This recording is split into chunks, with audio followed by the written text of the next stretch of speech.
এটা একটা পার্ট, এটা এটা অনেক বড় এরিয়া এবং গাছপালা। আবার এদিক দিয়েও যদি আমি ভিতরে যাই তাহলে এদিক দিয়েও অনেক ভিতরে গাছপালা, এদিক দিয়ে আবার রাস্তা আছে, এদিক দিয়ে আবার কোথাও যাওয়ার রাস্তা। আসসালামু আলাইকুম ভিউয়ার্স। তো আমি যেখানে থাকি এটা হচ্ছে গাজীপুর হোতাপাড়া। তো এখানে আপনারা খুব ভালো করে জানেন এই সাইডে হচ্ছে আপনার বন জঙ্গল বেশি। তো অনেক দিন হলো আসা হয় না, প্রায় 1 মাস পরে আসলাম এদিকে ভিডিও বানানোর জন্য।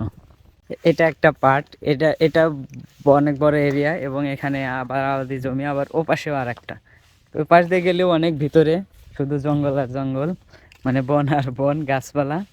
আবার এদিক দিয়েও যদি আমি ভিতরে যাই তাহলে এদিক দিয়েও অনেক ভিতরে গাছপালা। এই দিক দিয়ে আবার রাস্তা আছে, এই দিক দিয়ে আবার কোথাও যাওয়ার রাস্তা আছে, ওইদিকে বের হন যায়, ওইখানে হাট বাজার, মানে সহজ রাস্তা আর কি। যেহেতু এখানে আবাদি চাষাবাদ হয় সেই জন্য এগুলো নেওয়ার জন্য আর কি এরকম রাস্তা, এরকম মানুষজনের যে চলাফেরা আছে এটা দেখলে বোঝা যায়।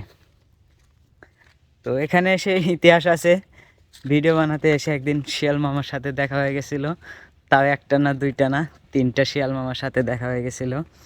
আর আমি ফানি ভিডিওগুলো এখান থেকে তৈরি করে থাকি, তো আপনাদের সাথে একটু শেয়ার করলাম।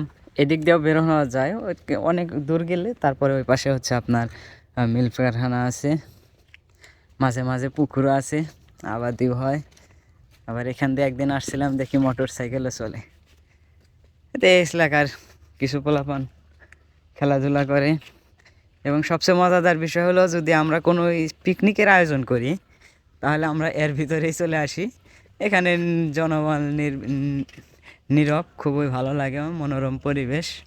তো ঠিক এই দিক এর ভিতর দিয়েই শিয়াল আছে, শুধু শিয়ালের দেখাই পেয়েছিলাম, আর কোনো কিছু দেখতে পাইনি। প্রায় অনেক দিন হাঁটাহাঁটি করছি, শুধু শিয়ালের দেখাগুলোই পেয়েছি, আর কারোর দেখা পাইনি। দেখুন এখানে পাতা পাতা পরিষ্কার করে নিচ্ছে, যার কারণে একটু পরিষ্কার থাকে জায়গাগুলো। তো সবাইকে ধন্যবাদ এতক্ষণ ভিডিওটি দেখার জন্য।